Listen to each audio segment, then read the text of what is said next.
കുറേ അറിയാത്തൊരു കാര്യമാണ് എൻ്റെതും രാജുവേട്ടൻ്റെയും ലവ് മാരേജ് ആണെന്നുള്ളത്.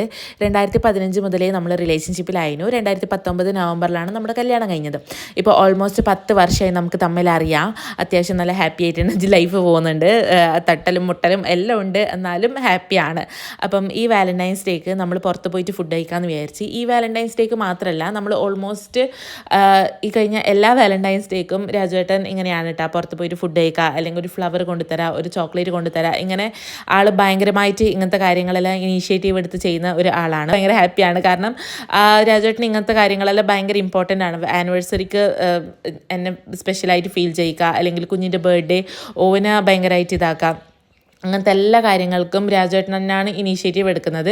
പിന്നെ ഞാൻ ഭയങ്കര അൺറൊമാൻറ്റിക് ആണ്, അത് ഞാൻ അക്സെപ്റ്റ് ചെയ്യുന്നത്. പക്ഷേ രാജുവേട്ടൻ അങ്ങനെയല്ല കേട്ടോ. രാജുവേട്ടൻ എല്ലാ കാര്യങ്ങളും എല്ലാം അറിഞ്ഞും കണ്ട് ഒരാളെ എങ്ങനെ സന്തോഷിപ്പിക്കാം, എങ്ങനെ സർപ്രൈസ് കൊടുക്കാം എന്നല്ല ഇങ്ങനെ റിസർച്ച് ചെയ്ത് നടക്കുന്നൊരു മനുഷ്യനാണ് കേട്ടോ.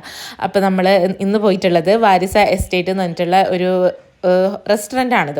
അപ്പം നല്ല റെസ്റ്റോറൻ്റാണ്, നമ്മളിടയ്ക്ക് വരുന്ന റെസ്റ്റോറൻറ്റും കൂടിയാണ്.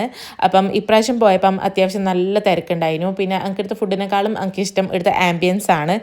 കാരണം വെച്ചാൽ ഇവിടെ ഫുള്ള് ഒരു ഇവിടുത്തെ ലൈറ്റിങ്സ് ആണെങ്കിലും ഇവിടെ ഒരു നല്ലൊരു പാട്ട് ഇട്ടിട്ട് നല്ല സമാധാനത്തോടെ ഫുഡ് കഴിക്കാൻ പറ്റുന്ന ഒരു ഏരിയയും കൂടിയാണ് കേട്ടോ. പക്ഷേ ഇന്ന് അത്യാവശ്യം തിരക്കുണ്ടായിരുന്നു. അപ്പം നമ്മൾ സ്ഥിരം ബട്ടർ നാനും ബട്ടർ ചിക്കനാണ് ഓർഡർ ചെയ്തത്. പിന്നെ കുറേ സമയം നമ്മളവിടെ പുറത്തെല്ലാം ഇരുന്നു, കുറേ സമയം വർത്താനെല്ലാം പറഞ്ഞ് എന്നിട്ട് നമ്മൾ വീട്ടിൽ പോയിട്ടാണ്.